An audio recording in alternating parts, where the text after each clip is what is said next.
Bonjour à tous, bonjour Ségolène Royal. Ça fait 1 an, jour pour jour, que vous êtes revenu aux affaires. Vous êtes une ministre, d'après les sondages, populaires, dans un gouvernement impopulaire. Comment vous expliquez le désaveu subi par ce gouvernement dimanche dernier ? Ce qui compte, c'est le moment présent et c'est justement de remonter la pente en continuant le travail de façon acharnée, déterminée, avec un seul objectif, c'est l'emploi, l'emploi, l'emploi. Et c'est ce que je fais dans le secteur qui est le mien, comme les autres ministres le font d'ailleurs, dans le domaine de la croissance verte. Et je suis convaincue que les lois que j'ai fait voter, la loi sur la transition énergétique pour la croissance verte, la loi sur la biodiversité avec toutes les entreprises du biomimétisme par exemple, peuvent créer en France 100 000 emplois et l'on commence d'ailleurs à en voir les résultats, notamment dans les métiers du bâtiment. Mais à propos de ministres, Christiane Taubira par exemple dit ce matin dans un journal que la gauche, le gouvernement ont commis une faute grave en utilisant le vocabulaire de la droite, par exemple le pragmatisme. Qu'est-ce que vous lui répondez ? D'abord, je me méfie toujours de la façon dont les propos ministériels peuvent être déformés ou réduits à une seule phrase. Ce que je veux dire, c'est que la gauche, c'est à la fois l'efficacité et la justice. Et que la première des justices, c'est de donner du travail. Et quand le gouvernement de Manuel Valls s'engage et se bat... Mais éviter les petites phrases. Il y a une cohérence. Il y a aussi une certaine liberté d'expression, mais il y a une cohérence.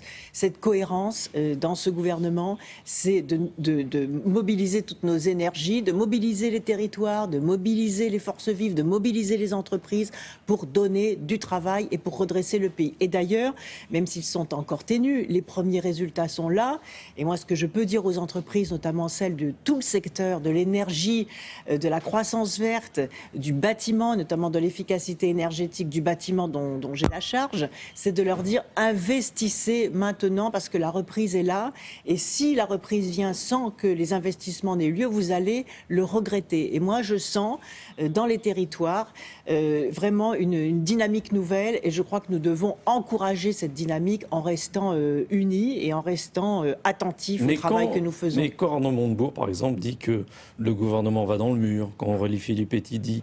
quand Arnaud Montebourg dit plutôt que le gouvernement mène des politiques absurdes, ou que Aurélie Filippetti dit que l'on va dans le mur. Bon, écoutez, ça chauffe à gauche. J'ai pas envie de polémiquer avec des petites phrases, une fois de plus, qui sont souvent réduites à 3 mots. Ce qui est très important, c'est que le gouvernement soit à la tâche. Et puisse travailler pour le présent et préparer le futur. Et c'est la raison pour laquelle mon souci, vous le savez, ma préoccupation, c'est toujours d'avoir des résultats concrets. Donc, vous voyez, la loi sur la transition énergétique, elle va s'appliquer concrètement sur les territoires. Je vous montre une carte où il y a les résultats de l'appel à projet que je vais rendre public la semaine prochaine. J'ai lancé un appel à projet sur les territoires à énergie positive. Donc, qu'est-ce que c'est ces territoires à énergie ? Alors, qu'est-ce que c'est que ces territoires à énergie positive ? C'est un concept très créatif et nouveau qui dit quoi ? Qui dit que sur les territoires, les gens se sont rassemblés dans une communauté de communes, dans une agglomération, dans un parc naturel régional, ont déposé leurs projets. Il y a eu plus de 500 projets, 216 ont été retenus. Qu'est-ce qui va se passer dans ces territoires ? D'abord, il va se passer des créations d'activités et d'emplois, notamment en tout premier lieu dans le domaine du bâtiment, les artisans du bâtiment qui attendent la mise en place du crédit d'impôt dont tous les gens peuvent se saisir. À tous ceux qui m'écoutent, je leur dis profitez du printemps et de l'été pour faire les travaux d'économie d'énergie dans vos logements pour que l'hiver prochain, ils soient bien isolés. Donc concrètement, dans tous ces territoires, il va y avoir un guichet unique, un point d'information pour que les gens puissent, les entreprises, les associations puissent aller comprendre comment elles peuvent utiliser les moyens supplémentaires que je mets en place. Le crédit d'impôt, le prêt à taux zéro pour faire les travaux, les prêts de la Banque publique d'investissement pour les entreprises. Et donc concrètement, chaque citoyen va pouvoir faire des travaux dans son logement. Les entreprises aussi, l'efficacité énergétique. Toutes les mairies vont pouvoir isoler les bâtiments publics et donc avoir moins de dépenses d'énergie. Et puis, il va y avoir dans ces territoires à énergie positive, ça veut dire qu'à terme, elles peuvent produire de l'énergie et plus d'énergie qu'elles n'en consomment.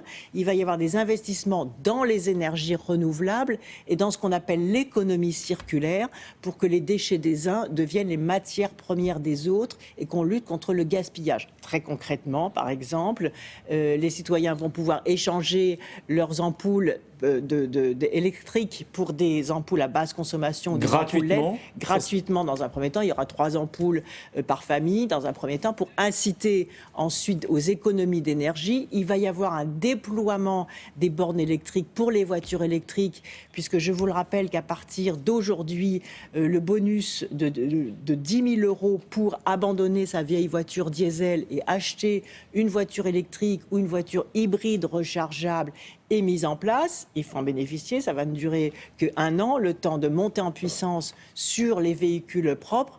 Tout cela, pourquoi faire? Pour créer des emplois dans le domaine de la croissance verte et pour aussi préparer notre engagement, respecter notre engagement sur la diminution des gaz à effet de serre. Autrement dit, c'est une utopie réalisable. Quand j'entends dire qu'il n'y a plus d'utopie, si, c'est une utopie réalisable. Ça veut dire qu'aujourd'hui, grâce aux technologies modernes, grâce à la citoyenneté des économies d'énergie, de la lutte contre le gaspillage, grâce aux moyens très concrets qui sont donnés aux citoyens pour faire leurs travaux d'économie d'énergie et pour réduire leur consommation, donc pour regagner du pouvoir d'achat tout en donnant du travail à la filière bâtiment et aux artisans du bâtiment, on peut à la fois protéger la planète. C'est l'objectif de la grande conférence de Paris sur le climat, donc être exemplaire, en même temps protéger la nature, protéger sa santé, parce que c'est aussi une façon de lutter, par exemple, contre tous les pesticides, avec l'appel à projets communes sans pesticides qui seront donc aussi incluses dans ces territoires à énergie positive. Je reviens d'un mot à la politique. Oui. Nicolas Sarkozy a été placé sous le statut de témoin assisté dans l'affaire de sa campagne de 2012. Il y a eu aussi des polémiques sur la campagne de 2007. Vous étiez alors son adversaire. Qu'est-ce que ça vous inspire, toutes ces polémiques ? Je crois que ça ne grandit pas la politique. Maintenant, la justice est saisie, donc je ne vais pas faire de commentaires sur ces enquêtes dont on verra bien l'issue et le déroulement. Et vous pensez que Nicolas Sarkozy reste un candidat crédible pour 2017 ? Écoutez, c'est à son camp politique de le dire. Et certainement pas à moi. Moi, je suis attelée, comme tout le gouvernement de Manuel Valls, engagée sur le redressement du pays. Et j'ai confiance. J'ai confiance parce que je sens, au-delà des polémiques politiciennes, que sur les territoires, les entreprises regardent l'avenir avec espoir et que la tâche du gouvernement, c'est de leur donner des opportunités d'investir et puis surtout la conviction que la France a vraiment les moyens de redresser sa situation économique et de donner du travail aux gens. Merci Ségolène Royal.